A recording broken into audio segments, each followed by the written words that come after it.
Well, since we're a couple minutes after 6, why don't we get started? And I think most of you know me already. I'm Mark Stoller. Since this is my initial meeting in my new role, I again wanted to express my thanks to John and the board for their support. As I think everybody hopefully knows, John's going to continue to play a significant role as President Emeritus, and I'm sure displaying his usual energy. We've been able to continue to attract some of the best in Civil War historians, like with our speaker tonight, and that's due to our reputation and including the reception that all of you give our speakers when they're here. A reminder, you can find us on Facebook, at our website, and also on the new YouTube channel, where you can watch some of the presentations. And I think we've sent out notices before, but we'll send out one that has all the links. So if you're interested in looking at the roundtable, any of those, you can find us there. Best of all, and we just talked about this, we are going to return to the Civic Center Auditorium on December 14th. It's been a long time coming, but I think we all thought we'd be, if you asked us back in June, we'd be back would have started in September. But as we all know, we're not in control of events in the world. So we'll be starting December 14th. The one change that's going to happen is the library's hours are shortened now in the evening. So we're going to have to start our programs at 5 o'clock instead of 6 in the evening. So we'll send out reminders of that. So we'll open up for people to come in early, as they had been doing at 4 o'clock, and we'll go from there. With that, I'm going to turn it over to David Ward, who's our new program chair. You may remember a couple of years ago, he gave a talk to us about the tour of Gettysburg he gave to Steven Spielberg and Daniel Day-Lewis as they prepared for the movie Lincoln. And we took advantage of his recent move from Connecticut to Arizona to entice him onto the roundtable board. So David, I'm going to turn it over to you.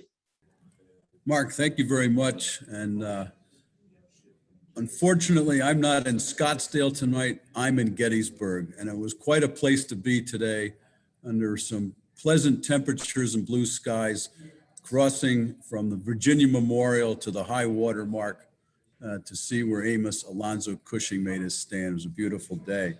But it is a pleasure to be with everyone tonight and to introduce our speaker, Dr. Jennifer Murray. Major General George Gordon Meade was the longest tenured commander of the famous Army of the Potomac, characterized by Bruce Catton as Mr. Lincoln's Army. In addition, Meade was the most successful commander of that volunteer army. And yet, although he was the victor at Gettysburg and defeated Lee's Army of Northern Virginia, his military legacy pales in comparison to Grant, Sherman, and Sheridan. In sum, Gettysburg did not define Meade's reputation, nor did his success against Lee. Given those constraints, the question arises, why hasn't Meade received the acclaim he achieved with his sword blade in battle? What are the factors which precluded Meade's career to receive the acclaim awarded the famous trio of generals from Ohio? Was Meade's temperament, well known throughout the Army, a detriment to him when the historians started their post-war evaluations? Grant, in his oft-cited memoirs, stated that Meade was an officer of great merit, with drawbacks to his usefulness that were beyond his control. He was brave and conscientious and commanded the respect of all who knew him. He was, unfortunately, of a temper that would get beyond his control and make him speak to officers of high rank in the most offensive manner. A member of Meade's staff, the Harvard-educated Theodore Lyman, described his chief as a thin old gentleman with a hooked nose and a cold blue eye, who, when he was wrathy, exercises little Christian charity. In addition, Lyman referred to Meade as that damn old goggle-eyed snapping turtle. Régis de Trobriand, the French nobleman, observed that Meade was more reserved than audacious and more modest than presumptuous. The correspondent Whitelaw Reid reported that Meade impressed him more as a thoughtful student rather than a dashing soldier. Other issues too, such as the post-Gettysburg Meade-Sickles controversy and Meade's issuance of the Pipe Creek Circular, have negatively impacted appraisals of his record by modern historians. Perhaps our speaker this evening can shed some scholarly light on Meade's career and the need for a modern, comprehensive biography of the victorious Pennsylvanian at Gettysburg. And please welcome Dr. Jennifer McMurray from Oklahoma State University Department of History. Hi, David, and thank you for that kind introduction and for your thoughtful words on George Meade. I have a PowerPoint, so I'm going to go ahead and screen share, and you can tell me if everything looks good on your end.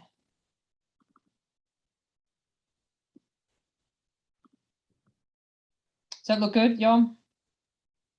Okay. Great. So my objective tonight, of course, and why you're all here, is to share with you some of my research on George Gordon Meade. So I'm excited to speak to the Scottsdale Roundtable again. This was one, as you all know, we were hopeful to do in person. This is the second opportunity to speak to your roundtable, both of which were to be in person, but then we're transitioned to Zoom for these events, as you said, that are so far beyond our control. But I'm glad to see so many people in attendance tonight from different places, Gettysburg included, and hopefully you'll walk away from our conversation tonight with a better understanding of George Meade. As was mentioned in the introduction, my objective, what I'm working on now, this is my second book project, is to write a comprehensive biography of George Meade. When I spoke with you all last year, I talked on the Gettysburg battlefield, the history of the park, the battlefield itself, which was my first book topic, my first book. It came out in 2014. And I worked for the National Park Service at Gettysburg for 9 summers through my undergrad, my master's degree, and then ultimately into my PhD. So when my first book came out in 2014, I wasn't quite sure yet what I wanted to write on for my second book topic. I had some ideas in mind, but nothing really was piquing my interest, nothing that I was completely settled on. But one summer, actually it was the summer of 2014, I was at the Civil War Institute and I was leading some different tours around on the battlefield. I was just chatting kind of freely about possible book topics, what I wanted to work on. And we got talking in conversation about George Meade. And later that weekend, I went back and sort of looked at my bookshelves and did some research on George Meade to see when the last great biography of him was written. And it was clear to me that our field needed and does need a comprehensive biography of Meade. So I suspect some of you have seen Kent Masterson Brown's book on Meade that came out earlier this summer, which, like all of Kent's work, is absolutely fantastic. It's so thoroughly researched and he writes so beautifully. And Kent has given us a good look at Meade's leadership during the Gettysburg campaign. But if you would go back further looking for a full biography of Meade, you're really moving into the Civil War centennial with a book by Freeman Cleaves that came out in the early 1960s. So I say that to sort of make the claim that for all the Civil War scholarship, we really need an attention, a comprehensive attention to George Meade, the man who commanded the Army of the Potomac longer than any other general, who issues Robert E. Lee his first defeat, and who will win the first significant battle, the Army of the Potomac's first significant battle at Gettysburg in July of 1863. So what I aim to do in my book is study George Meade from life to death. And this is a massive project. I have 10 chapters of my book written, and I've sketched out 15 or perhaps 16. So I'm over halfway in the writing, and I'm still optimistic that this will be out for Gettysburg's in 2023 for the anniversary. So what I want to do tonight then is share with you all some sense of who George Meade was as a Civil War general. I want to rewind his career and not just jump right in, but give you a sense of his background leading up to the Civil War and see if we can get some takeaways, sort of the direction that David was going about this famous Pennsylvanian. So I like to start with this image. And it's probably one you've seen. In fact, you might have even seen the original painting in Washington, D.C. But this is the iconic Europeanist depiction of the victors of the Union, the Union generals in the spring of 1865. And if y'all can see my cursor moving, of course, just draw your eyes to Ulysses S. Grant, and then look to his right, our left, and you'll see William T. Sherman. And then look one more over to Grant's right, our left. And here's George Meade. So in the eyes of the European painter, George Meade serves as sort of a front and slightly center, but certainly in the focal point of all the generals responsible for Union victory. And if you scan your eyes, you'll see some other famous faces on here. Of course, you'll see Sheridan, you'll see George Thomas, you'll see Hooker, you'll see Custer, and so many others. But in the years following, not only the Battle of Gettysburg, but certainly the end of the Civil War, George Meade's reputation really declines. And we see that decline starting after the Battle of Gettysburg, when Lincoln says very famously, "Your golden opportunity is gone." You know, he wanted Meade to destroy, not just defeat, but destroy the Confederate army along the banks of the Potomac River. And then when Grant comes east in the spring of 1864, the Army of the Potomac seems to become Grant's army. And I'll share some insight on that a little bit later tonight. And then from there on out, really inch by inch, Meade's reputation, his place in the Civil War narrative just continues to decline. So that today, you'll go to Gettysburg and maybe walk in some of the tourist shops on Steinway Avenue or out on Baltimore Pike, and you can see stuff like this. I have a soft spot for sort of cheeky historical items, Civil War items particularly, and this one fits the bill completely. Right, this is in one of the shops on Steinway Avenue. I saw this 2 years ago, right around Christmas time, in fact. And I looked at this, you know, it's priced at $75. I thought, what the heck is going on here?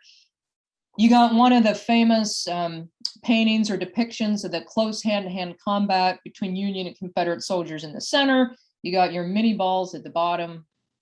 You got Robert E. Lee on the right, commander of the Army of Northern Virginia. And then you got the commander of the Union Army, the Army of the Potomac at Gettysburg, Ulysses S. Grant, right? Of course. And this is not uncommon. If you walk in the shops at Gettysburg, you can find so much stuff on Grant and very, very little in the way of souvenirs or memorabilia on George Meade.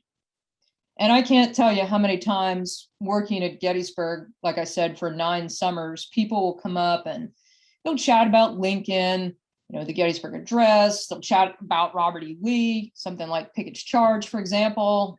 They'll talk about Joshua Lawrence Chamberlain. Have you seen the movie Gettysburg? Have you read Killer Angels? Yeah. But then when the conversation shifts to talk about George Meade, the Union Army commander, our narrative gets a little bit more murky. The details not quite as clear. So hopefully my book and just a small segment tonight, this is like, you know, the greatest hits of George Meade's Civil War career, you know, like when you have to put all of, like Mark, we were talking about, you have to put all of Paul McCartney's songs into 3 hours. It's a mighty big task, but we'll do that for Meade tonight. No doubt some of the images that I'm going to show you, you've seen before, but I also have some images from different archives that I've researched at that I doubt you've seen before. And this is the first of those. Baby George Meade. Take a good look at him. Look at those lovely flowing curls. That is George Gordon Meade, born on December 31st, New Year's Eve, 1815. Big family. He has 10 siblings. And you probably would know that George Meade is born in Cadiz, Spain. His father is a trader involved in some of the Napoleonic conflicts over there in the trading business. Right about when George Meade is 2 years old, his family leaves Spain and will return to the United States and take up residence in Philadelphia, Pennsylvania. So you'd probably identify and say Meade's from Philadelphia. He's a Pennsylvanian. Meade will graduate from West Point in the class of 1835. He's a pretty middle of the pack student. That class had 56 cadets, and Meade graduates number 19, pretty middle of the pack. And he takes a commission coming out of West Point in the United States Artillery. And he will be in service to the US government as an artillery officer through the early part, well, the later part really of the 1930s.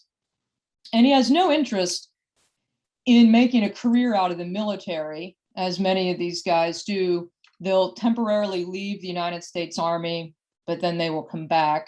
And Meade is of that persuasion. He will leave the military for a while, then he comes back, and he gets a commission in the topographical engineers, which is probably the branch you would know Meade's pre-Civil War career for most famously. He's a topographical engineer.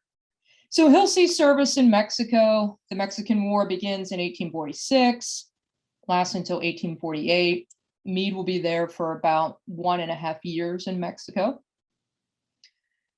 Like many of the junior officers, Ulysses S. Grant, Robert E. Lee, Stonewall Jackson, that's their baptism of fire, serving in Mexico.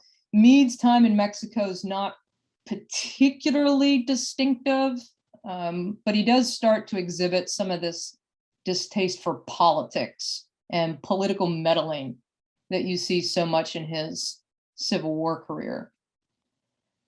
Meade's pre-Civil War kind of claim to fame, if you will, is his work in the topographical engineers, specifically working on lighthouse construction.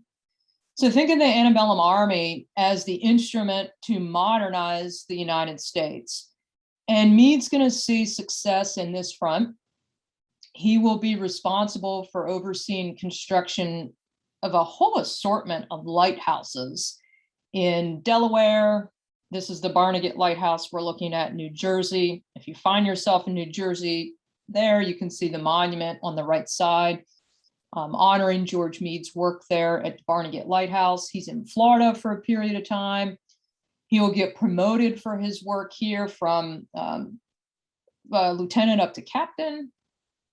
And then he will be sent out to the Great Lakes in 1856 to lead up a survey of the Great Lakes. This is his position title is the superintendent engineer, survey of the northern and northwestern lakes.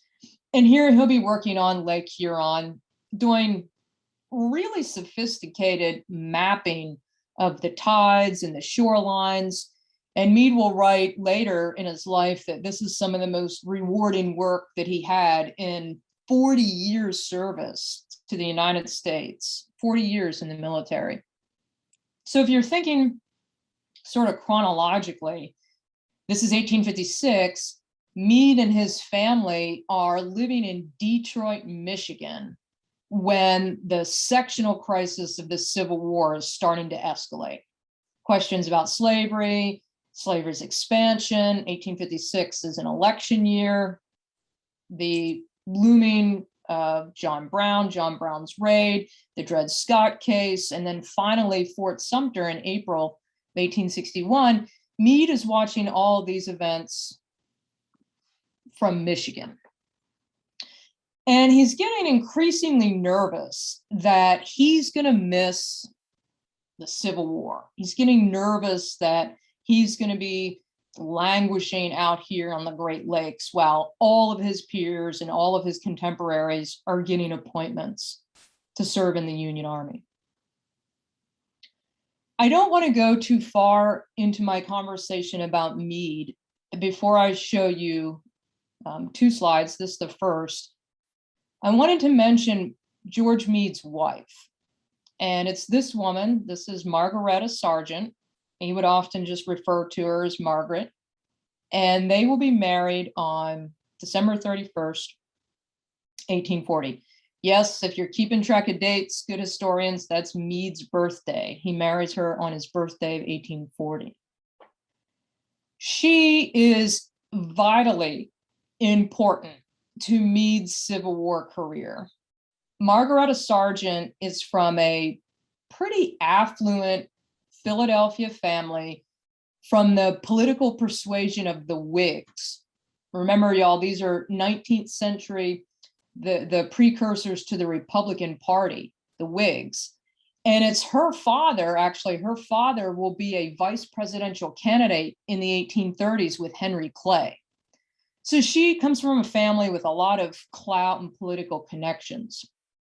And she'll use them. Why I tell you this is that she will use her political connections at various times during the war to help push Meade's career forward.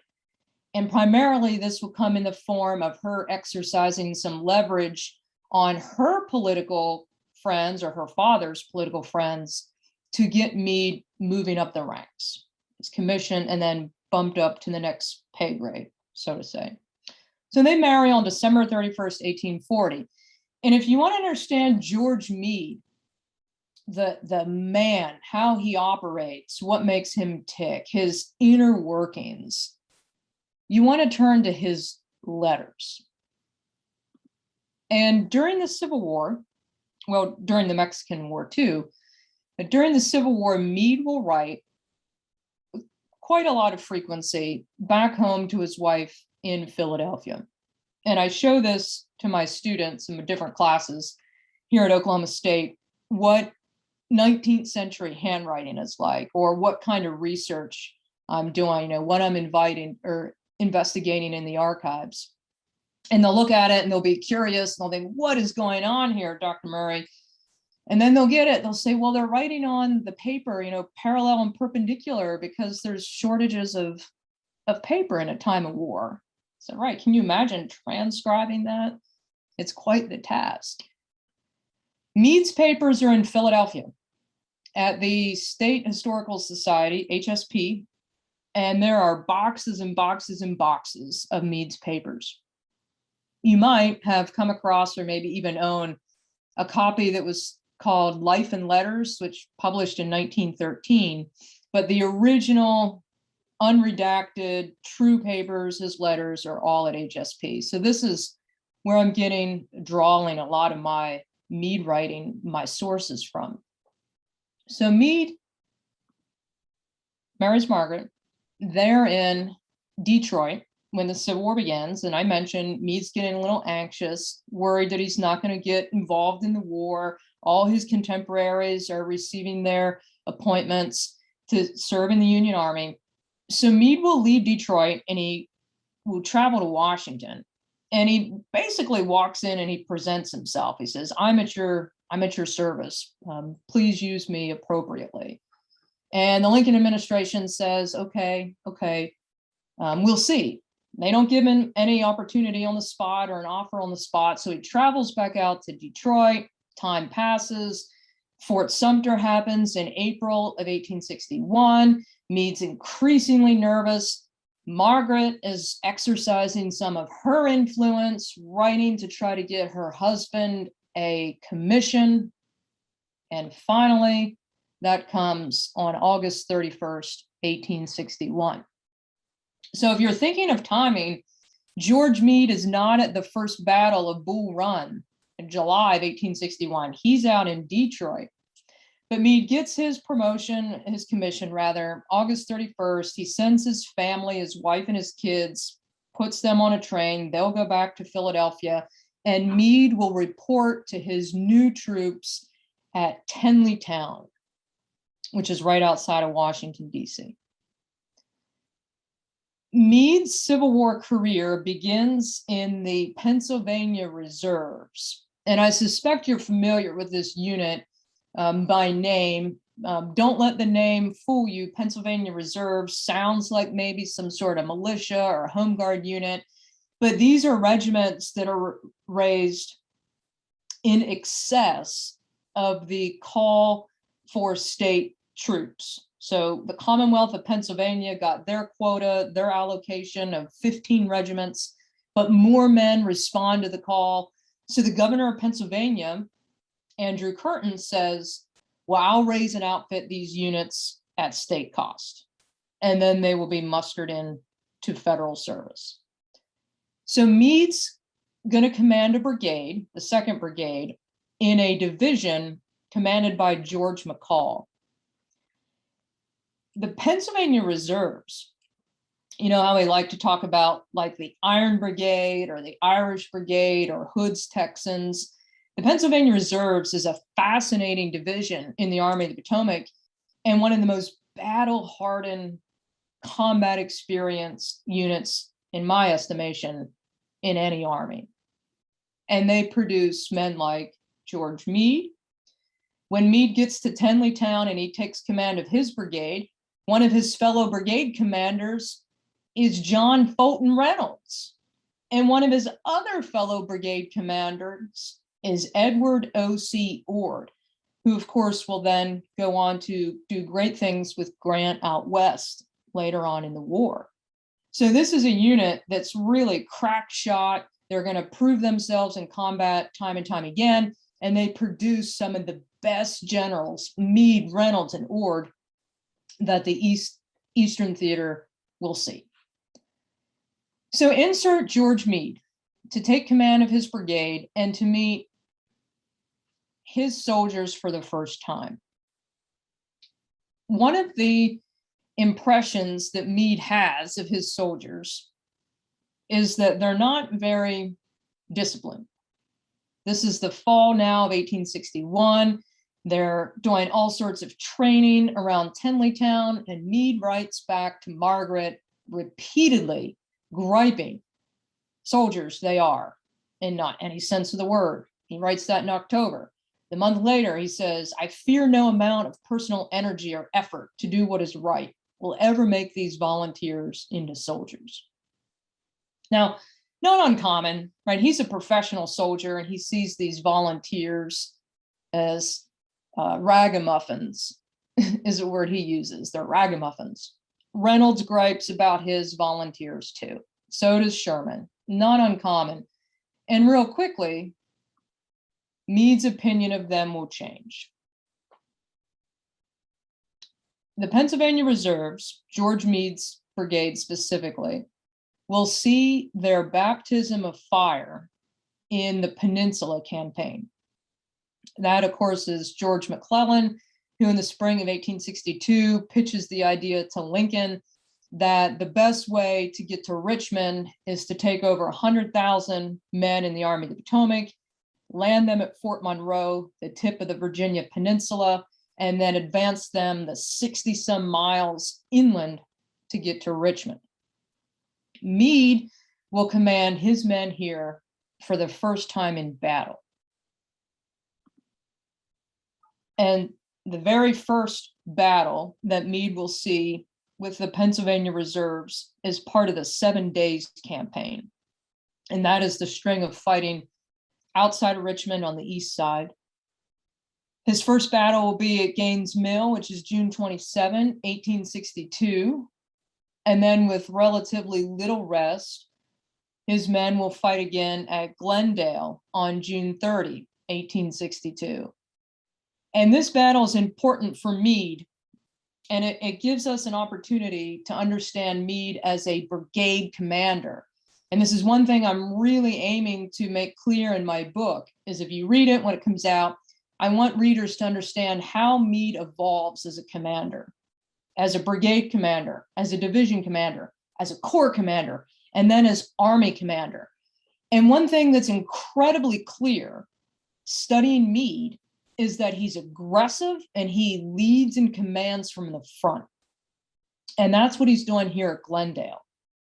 and he will be organizing his men against a Confederate assault, and Meade will be shot. He's mounted and he gets hit twice. One of the shots is relatively minor. It hits him in the hand, but the second shot is quite severe. It enters his body near his, basically near his armpit. And the trajectory of it is such that it travels down, a downward trajectory. It misses his spine barely, but it will nick his kidney and it lodges in his back. So Meade will be taken off of his horse. His orderlies will come to him. They will place him rather in a mess cart, and they will hurriedly move him to the rear of the line to get treatment. Meade will end up being evacuated from the peninsula. He will be placed on a steamer that leaves the peninsula, goes up to Baltimore, Maryland, where his wife meets him. Margaret comes down from Philly, meets her wounded husband, and then she will travel the rest of the distance with him up to Philly. I have in my research files different doctors' reports from Meade's physicians, and one of his doctors writes about this wounding at Glendale that it was so severe when it nixed his kidney, the bullet did, that Meade will be urinating blood for weeks after the Battle of Glendale. So he's sent home to recover in Philadelphia. Meade writes Margaret on July the 1st, and he says, Dr. Stalker, this is the physician who I was just referencing, says my wounds are not dangerous, though they require immediate and constant medical attention, which is a great quote. They're not dangerous, but they require immediate and constant attention. So he recovers back in Philly. This is wartime Philadelphia, just a generic image, for 40 days. And against his doctor's advice, Meade will leave doctor's care and return to his unit 40 days later. And while he's recovering, McClellan will have abandoned the peninsula.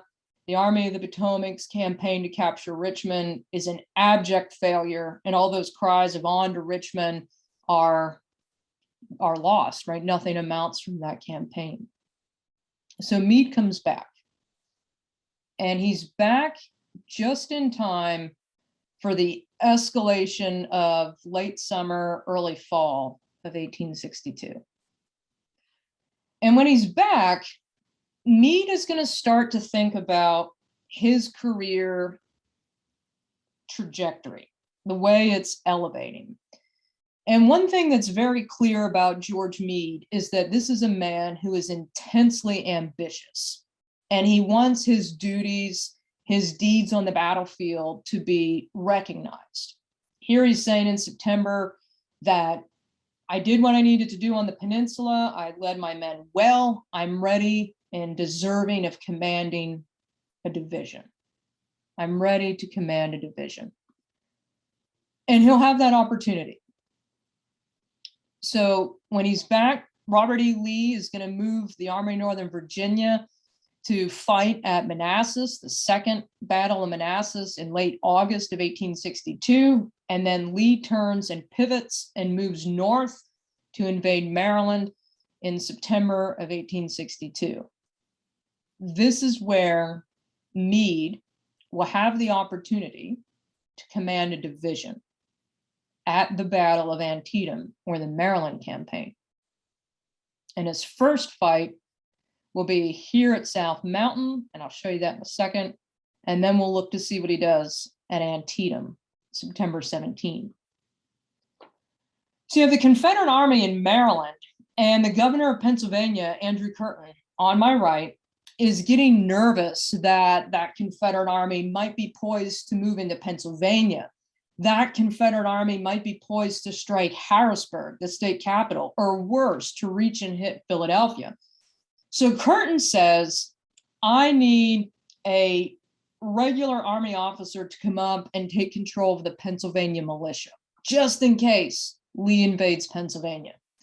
And Curtin asks for one of Pennsylvania's sons, John Bolton Reynolds, the man on the left. Reynolds doesn't want to go. Of course, he doesn't want to go command Pennsylvania militia, but as a good soldier, he obeys. And when he does, that means that Meade will move from brigade commander to commanding a division, the 3rd Division in the Army of the Potomac's 1st Corps, which is commanded by Joseph Hooker. And on September 14, 1862, Meade and the Pennsylvania Reserves and some other units, but Pennsylvania Reserves have the big role. They will be charged with assailing a Confederate position in South Mountain at Turner's Gap. And I suspect many of you have been to the Antietam battlefield, walked around the National Park site there, and maybe some of you have done part of the South Mountain campaign. And what is striking about South Mountain, places like Turner's Gap, Fox's Gap, is just how rugged this terrain is. And Meade will be tasked with assaulting Turner's Gap, a position that's held by Confederates under the command of D.H. Hill. And I argue in my chapter on the Antietam campaign that tactically, this is one of Meade's best days. He's able to maneuver his men against what, in my mind, is the most difficult permanent defensive position that the Confederate Army has in the Eastern Theater. And under Meade's leadership, the Union soldiers are able to capture it. And D.H. Hill, in a post-war account, gives Meade good credit, saying he's one of our most dreaded foes. So he performs well in the South Mountain campaign. And then just days later, the Union and Confederate armies will clash along Antietam Creek on September 17th, and Meade and the 1st Corps will see fighting north of Sharpsburg. You can find the small community of Sharpsburg here on the map, and then look north with me. You see Hooker here and his men coming down the Hagerstown Turnpike, fighting in places like the West Woods, and then places like the Cornfield. And Meade, again, leading from the front, directing his men in the early morning action here. And he, in fact, when Hooker is wounded, Hooker gets hit in the foot during the fight at Antietam in the morning. Meade will temporarily rise to command the 1st Corps. And it will be at this battle where Meade will be wounded again. Here he's writing to his wife on September 18, saying about how his division is engaged in the fight, in the thick of it. I was hit by a spent grape shot, giving me a severe contusion on the right thigh, but not breaking the skin. His horse, Old Baldi, will be hit. Baldi gets hit in the neck at the fight at Antietam. And if we have time, maybe in the Q&A, we can come back to this, because Baldi is a fascinating story. I know we like to talk about, Little Sorrel, Jackson's horse, and Traveler, Robert E. Lee's horse, and maybe Grant's horse. But Old Baldi is a war veteran, and this horse will be wounded in the Civil War 5 times here in the neck. Meade is worried that that wound will be fatal, but as he writes on the 23rd, Old Baldi is doing well and is good for lots of fights yet. So Meade's feeling really good about himself in the final months of 1862. And he's saying about how great the Pennsylvania Reserves are doing. Here he says they're acknowledged to be the best division in the Army, and they are uniformly praised. He's right. He is right. Meade will get involved at different points in his Civil War career, unintentionally, in politics, civil military relations. And he writes a lot about Lincoln. He writes a lot about the radical Republicans. He creates political enemies indirectly along the way. And he is really going to be frustrated with Lincoln and the state of political affairs after the campaign in Antietam, when George McClellan is relieved of command. And Meade will write about interference by politicians with military men. These personal intrigues and bickerings make me feel very sad and doubtful about the future. So here he is watching Lincoln relieve McClellan of command, a general who Lincoln prods and McClellan doesn't quite do what Lincoln wants. Sounds like post-Gettysburg, right? But after the Antietam campaign, moving into mid-November, Meade is going to see a promotion. He gets promoted to Major General, from Brigadier General to Major General, in time for the fight at Fredericksburg. And here, Meade will be leading the Pennsylvania Reserves, 3rd Division, 1st Corps, which is now commanded by John Reynolds. And if you know about Fredericksburg, this Burnside's debacle, places like Marie's Heights, but where the Union Army had an opportunity for success was where Meade and the Pennsylvanians hit on Prospect Hill. And that is where Jackson, Stonewall Jackson, and the Confederates are holding the high ground. And Meade and the Pennsylvanians will be assaulting Prospect Hill. They will temporarily breach the line. Meade is going to be looking for reinforcements.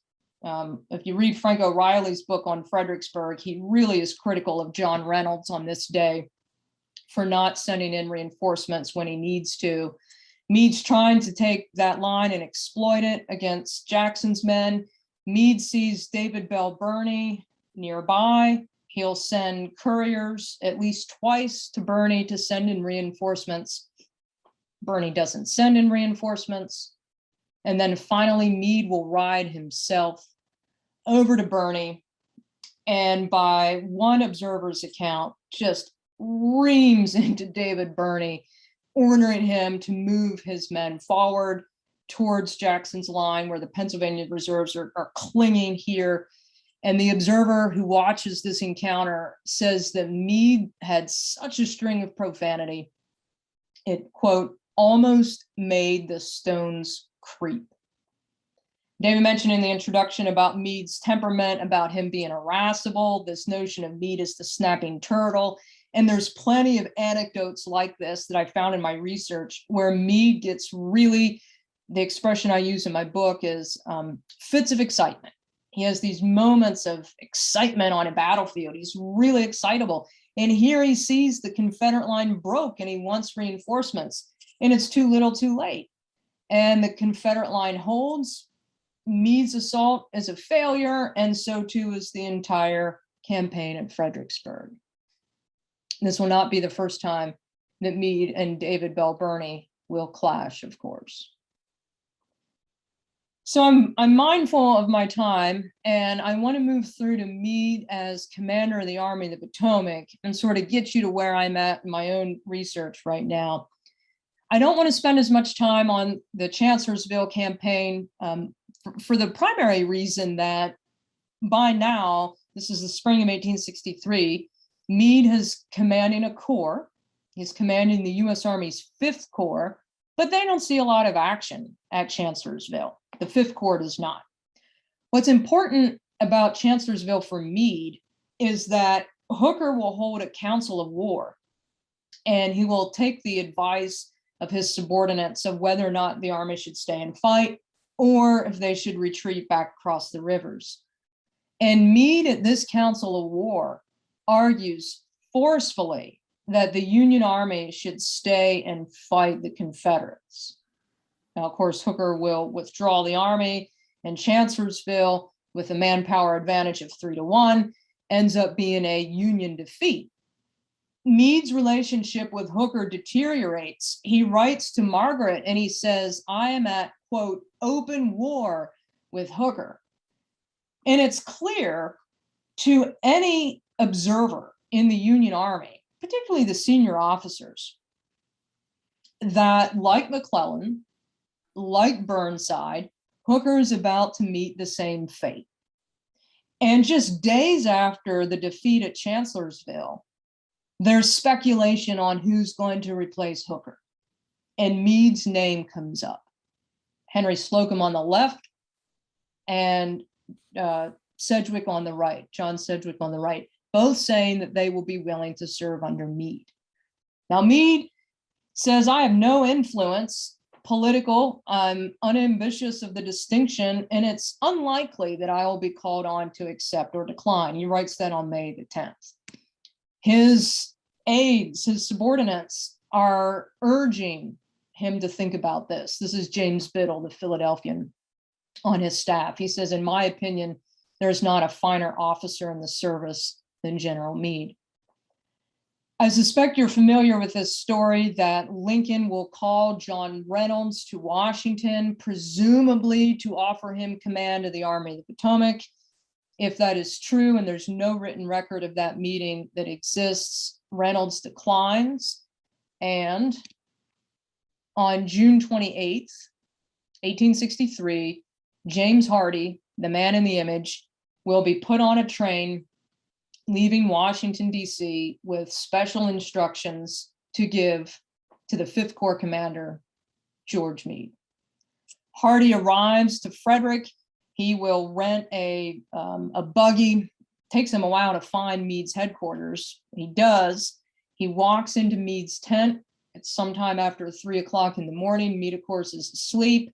He gets George Meade up. He wakes him up. Meade's grumbly. You can sort of imagine this scene. Curious what Hardie is doing there. And Hardie says he's come to, quote, give him trouble. And he hands George Meade the order, placing him in command of the army. Meade tries to decline. Hardie tells him that it's not negotiable. Hardie will then ride with Meade and Meade's son, George Meade, who's an aide on his staff, over to Hooker's headquarters.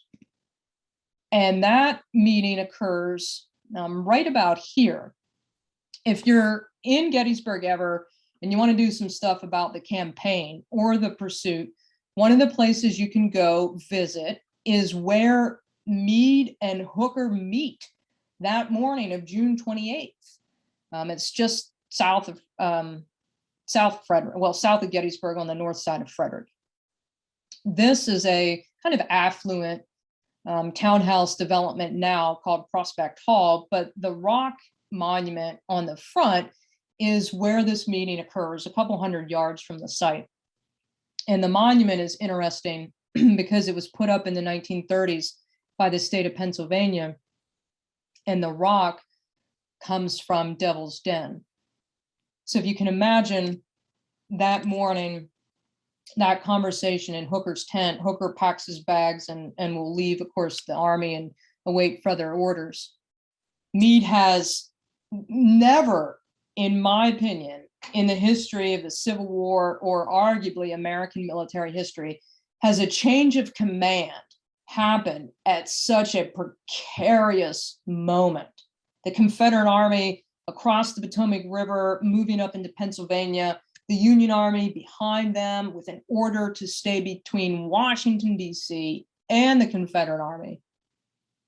And now you have the third new commander of the Army of the Potomac just that year, from Burnside to Hooker and Meade.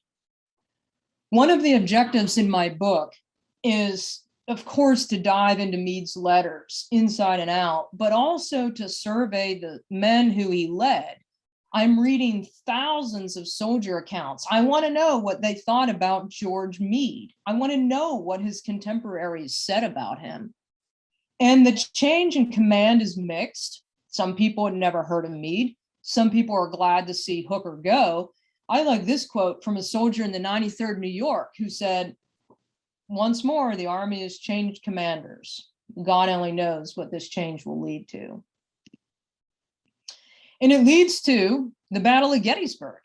It leads to the Union Army's first victory against Robert E. Lee. And I write in my Gettysburg chapter that July the 2nd is Meade's finest day in commanding the Army of the Potomac. And we could spend a whole talking about Meade at Gettysburg. But on July the 2nd, when Dan Sickles moves forward his 3rd Corps, unauthorized, Meade will have to react. And he will take and shift about 6,000 Union soldiers from different points on his fishhook line to reinforce Sickles in the Third Corps. Meade personally will lead regiments into battle. Specifically here, I'm thinking of the ones he leads down along southern end of Cemetery Ridge of Lockwood's brigade, men of the 12th Corps. He's particularly, specifically, again, leading from the front. Old Baldi is wounded on July the 2nd. And this is Meade's, I argue, finest day in commanding the Army of the Potomac. He performs brilliantly at multiple levels of command. And the third day, the repulsive Pickett's charge, will be the final day of the Battle of Gettysburg. The Philadelphia newspaper, the Philadelphia Inquirer, days later will headline victory. And if y'all look at the image on the right, the newspaper on the right, look at the Waterloo eclipsed. And it would be tempting just to look at these newspaper headlines, maybe gloss over that. But I always pause there and think, what a comparison. Waterloo's 1815, so it's not terribly distant history in 1863. And it's a campaign that ended Napoleon's reign in Europe. That's a decisive campaign. And that's the expectation that Meade has coming out of Gettysburg.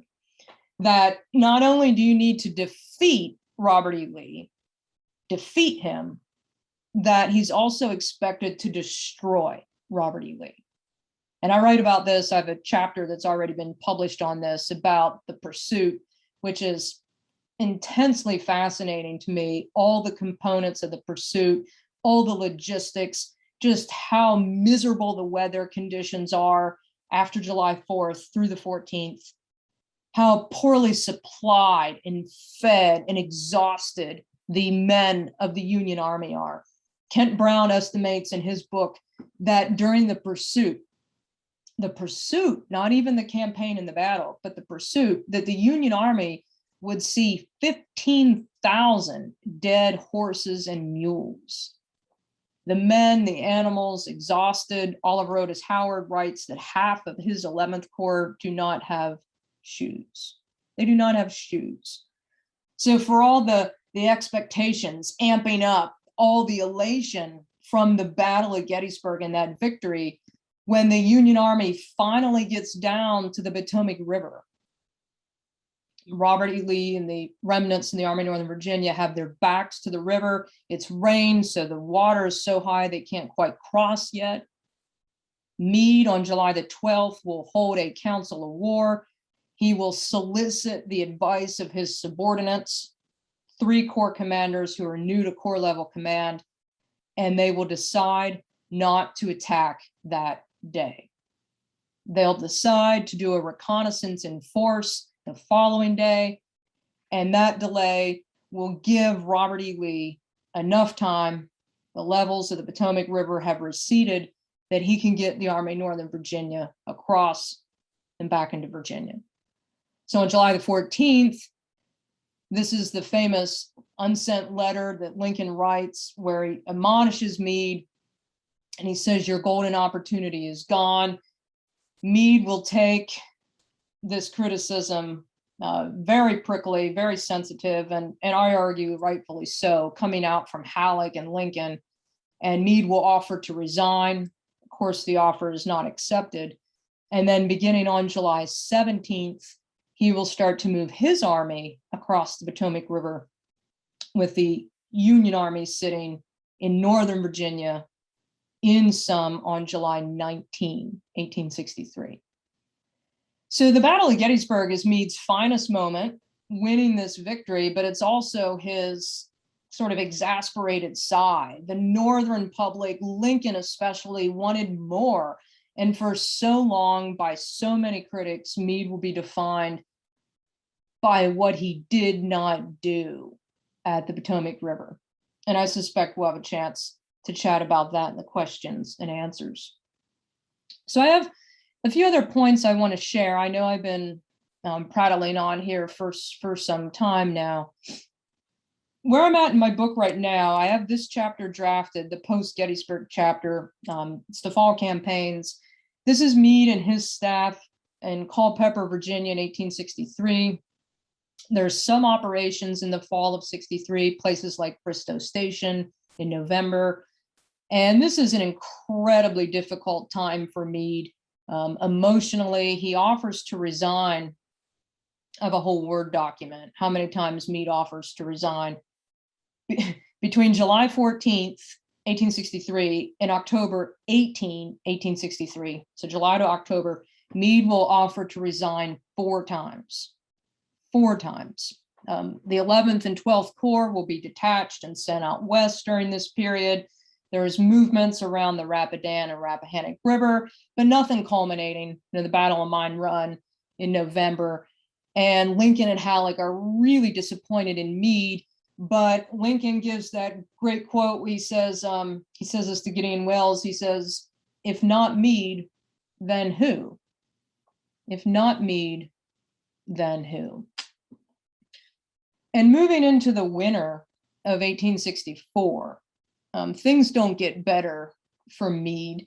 He'll have to fight political wars with the Joint Committee on the Conduct of the War. If you're familiar with that, that's the committee in 1861 that investigates these sorts of military debacles. They're going to look at Meade's leadership during the Gettysburg campaign. Sickles, after he's wounded on July the 2nd, will be among the first people in Lincoln's ear saying that Meade performed poorly and that, of course, Sickles, was responsible for Union victory at Gettysburg. So the bipartisan Joint Committee on the Conduct of the War, led by someone like Zachariah Chandler, who's a state U.S. senator, will investigate why Meade didn't fight at the Potomac River. They'll bring in people like Sickles, and Meade has to defend. This is very curious. He has to defend his victory. And at that time, there's the change that Grant comes east. You've likely seen this image before.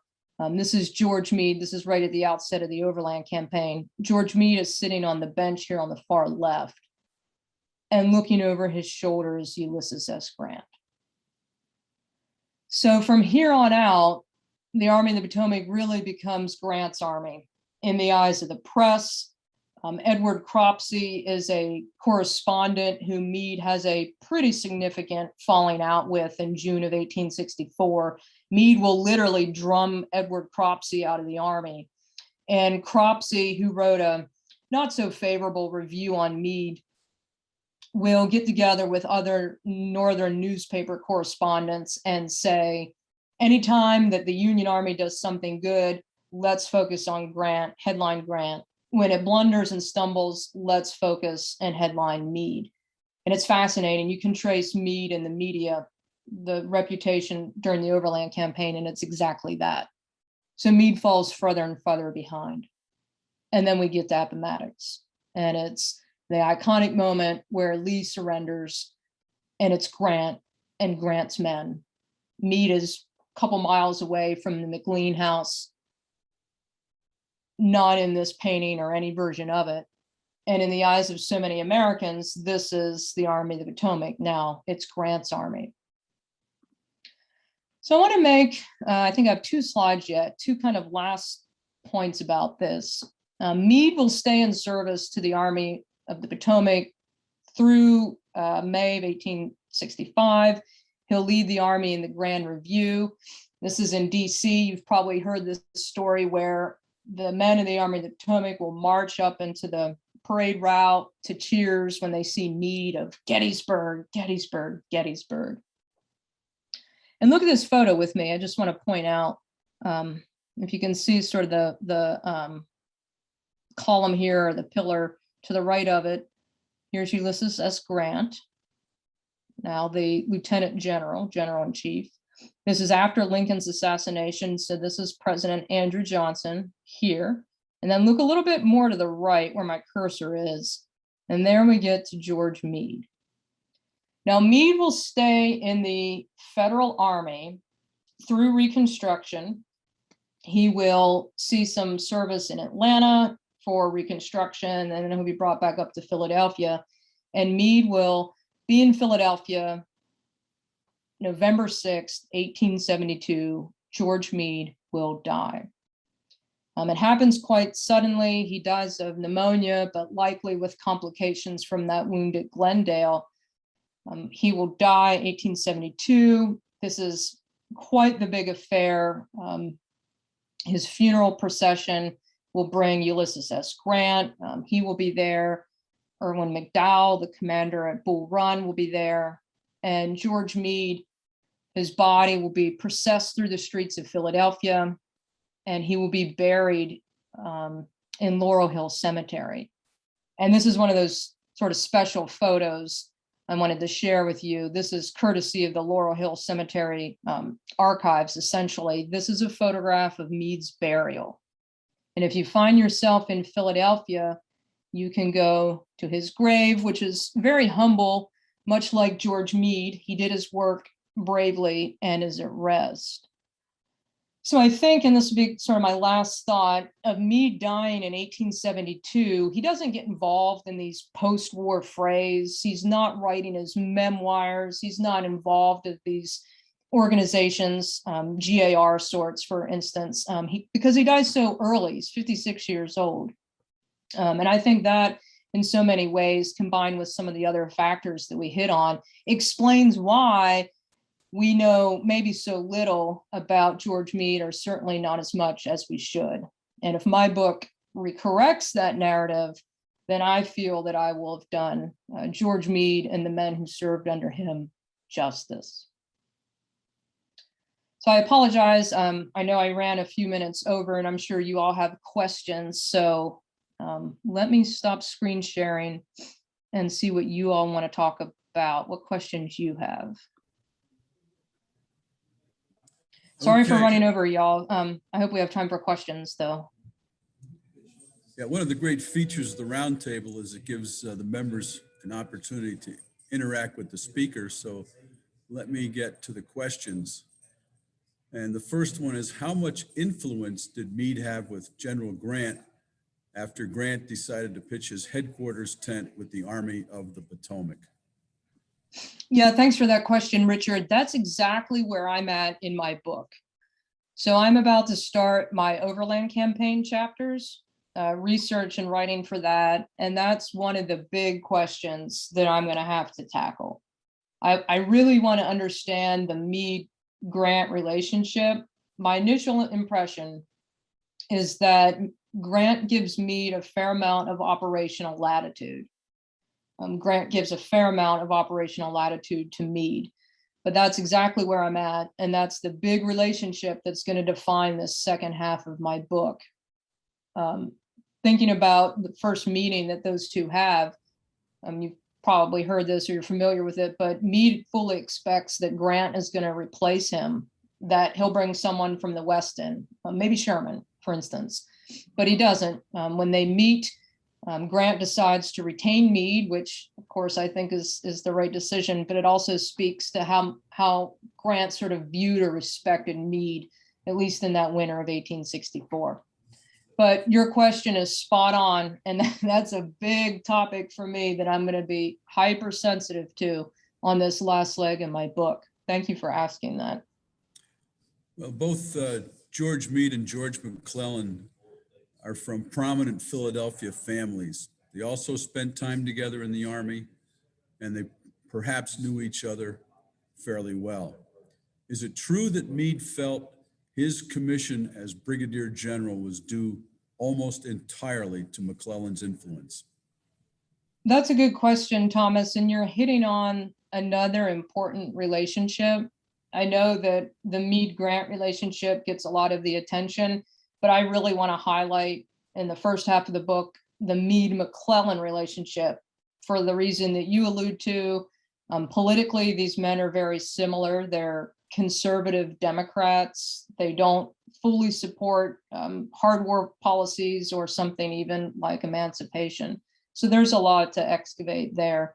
Meade writes later on, and this is in the published Life and Letters account, that he felt that McClellan supported his position both in August 1861 and then later. But what was interesting to me, and there's the George Meade, Margaret Meade correspondence is one-sided, meaning we don't have Margaret's letters back to Meade. So we only have his letters to her. But I do have a few letters from her where she's writing to some of her connections in Pennsylvania to get George Meade his commission, first with the brigade in August of 1861, and then later on, even when he's promoted to Major General. She's really working her Pennsylvania connections. And he writes, Meade does, different times about how important she was to his career. He acknowledges this in his letters, saying to the effect of, it wasn't for her helping to pull those strings, that he wouldn't be where he was. You know, we say that Meade is politically aloof sometimes. He certainly doesn't have the same kind of backing that Grant does, not even close, but he uses the connections that he has to important ends, from someone like Margaret Meade, or as he would later attribute to McClellan. Could you sketch for us what topics your book will cover in Meade's post-war Civil War career? Yeah, so I have a little bit on Reconstruction, and then I have a chapter on Meade and memory. I want to understand why it is that George Meade sort of fell from our popular or collective consciousness. So I'll look at stuff like the dedication of the Meade Monument at Gettysburg on Cemetery Ridge. There are Meade monuments in Philadelphia.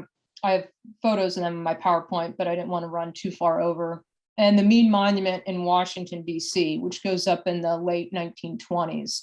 So I want to see, that final chapter is called Meade in Memory, and the way in which he is commemorated on our landscape, and the way we start to think about him in the 20th century and then even into the 21st century. And that will be the final chapter of my book.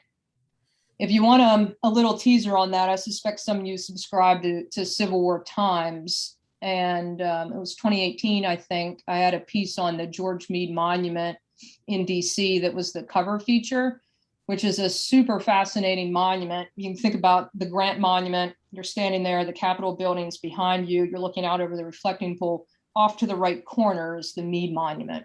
And that's a fascinating story.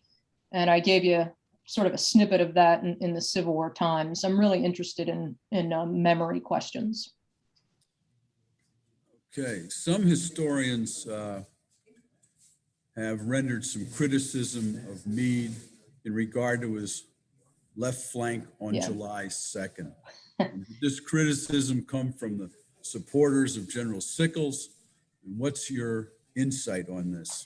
Yeah, we could do, and we should do a whole topic on Meade at Gettysburg singularly, you know, spend the whole hour on this.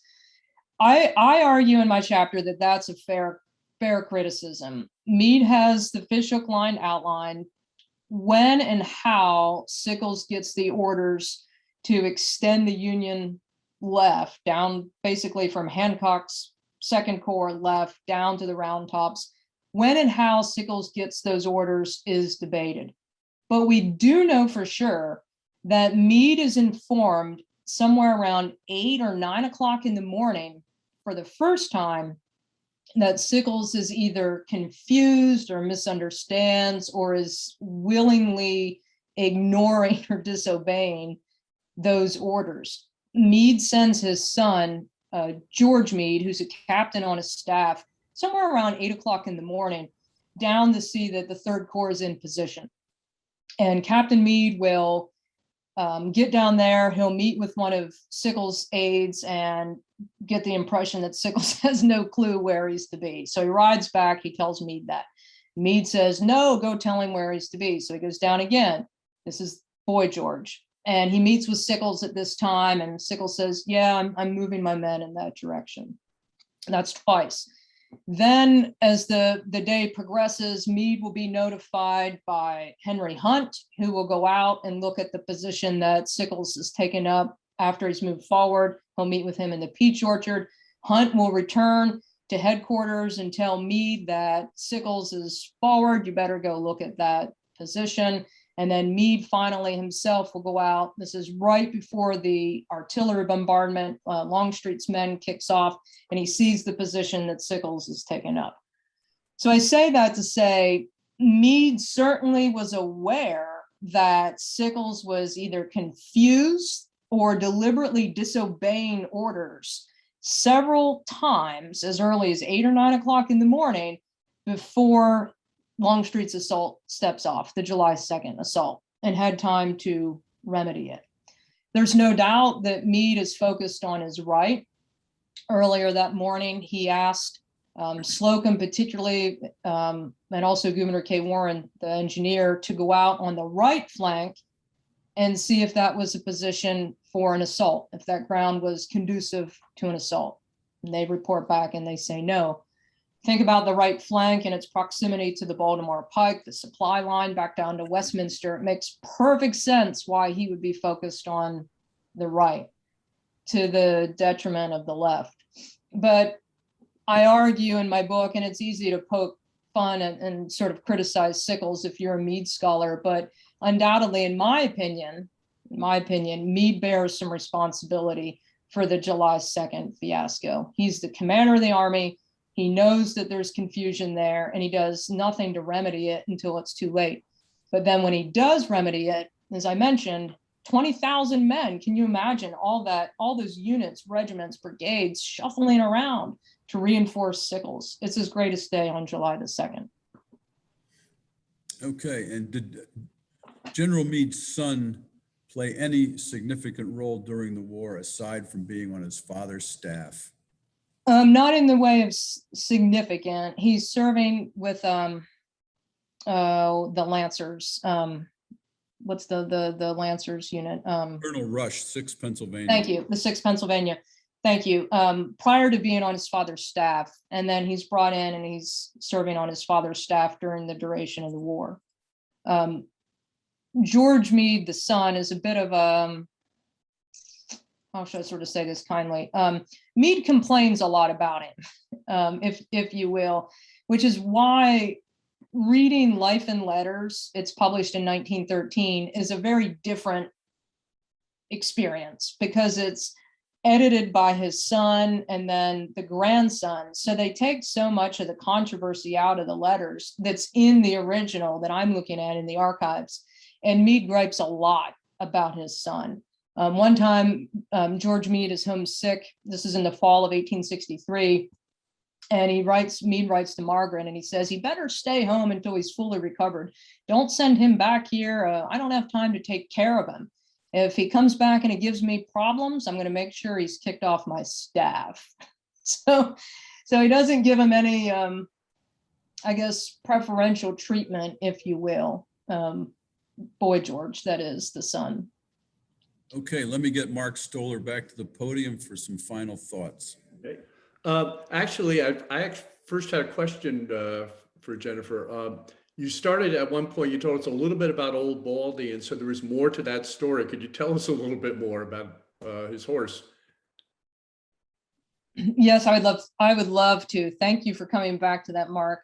Let me just do that by sharing a story and then sharing a photo. So Meade dies in 1872, and Old Baldi had been wounded 5 times. I mentioned his last wound will be at Gettysburg. He gets hit on July the 2nd. Meade knows that wound is pretty significant, the wound on the 2nd, and he keeps Old Baldi with him through the rest of the summer and the fall of 63. Then the Overland Campaign is about to start in the spring of 1864. Old Baldi's health isn't terrific, so Meade doesn't want to risk Old Baldi. He doesn't want him to be a hindrance. So he has one of his aides take Old Baldi on a train up to Philly, where Meade has made arrangements for one of his kind of farmer buddies to take care of Old Baldi. And Meade sends money every month to this farmer for his care, the costs of caring for Old Baldi. So he's out effective 1864 of the war. When the war is over, Meade will move back to Philadelphia eventually, and he'll be seen riding around Philly with Old Baldi. Now, Meade will make an agreement that upon his death, Meade's death, that this farmer is going to take care of his horse, old Baldi. But the provision is once old Baldi's health is starting to fail, Meade wants the caretaker to put old Baldi out of his misery. And by this time, Meade dies in 1872. Old Baldi lives over 10 years after Meade's death, and his health is quite bad by now, old Baldi. He's about 30, which I understand is quite old for horses. So the farmer who's caring for old Baldi sees that the horse is no longer eating, he's having trouble standing, and he will do good to his word to Meade. And he'll take old Baldi, he'll lead him out to the pasture. He makes this poison concoction, feeds it to old Baldi, and old Baldi will die. He buries him under a tree, sort of an apple tree. And the word of this gets out in the Philadelphia newspapers that the victor of Gettysburg's war horse, old Baldi, has perished. And there's plenty of Philadelphia, Pennsylvanian veterans who served with Meade around that say, you know, the way to honor George Meade is to honor his horse. So on Christmas Day, some Pennsylvania veterans will go out to this farmer's property. They bring some Christmas gifts, chocolates and toys for the family. And they'll knock and they'll say, can we exhume old Baldi? And the farmer says, yes. So they'll go out and they will exhume old Baldi's corpse. I think you all can see my PowerPoint now. Again, they'll exhume his corpse. They will decapitate his head, take it over to the well, pump the water, wash all the blood off of it. They decapitate his front hooves, or cut off his front hooves, and they'll wrap them up with his head in newspaper and a blanket, put it on the back of their wagon, and then rush it back down into Philly to a taxidermist. And they'll have it taxidermied, old Baldi's head, and they will present it to the GAR post, which is the George Meade post, post number 1 in Philadelphia in 1883. And you can see all of old Baldi's battles are here on the side, and on the other side, what we can't see. And if you're ever in Philly, this is still viewable. It's at the GAR building on the southeast side of Philadelphia. You can see old Baldi's head mounted as it was in 1883. So it's a fascinating story of a way to tribute to Meade, and then tells us a little bit about how veterans honored their commanders. You can stand eyeball to eyeball with old Baldi, the victor of Gettysburg's horse. Well, thanks for filling us in on the whole story there, Jen. And we're all looking forward to your book when it comes out. Great, thank you. And thank you all for having me again. I know Zoom isn't ideal, but I appreciate y'all hanging in there with me on this Tuesday night. It was good to see everybody again. And just as a reminder, everybody, our next meeting will be on November 16th, and that'll be with Caroline Newhall, who will be talking about a really fascinating issue, which is the treatment of U.S. colored troops who were captured by the Confederacy. A whole interesting story, a lot of issues around that. So we look forward to next month. And again, thank you, Jennifer.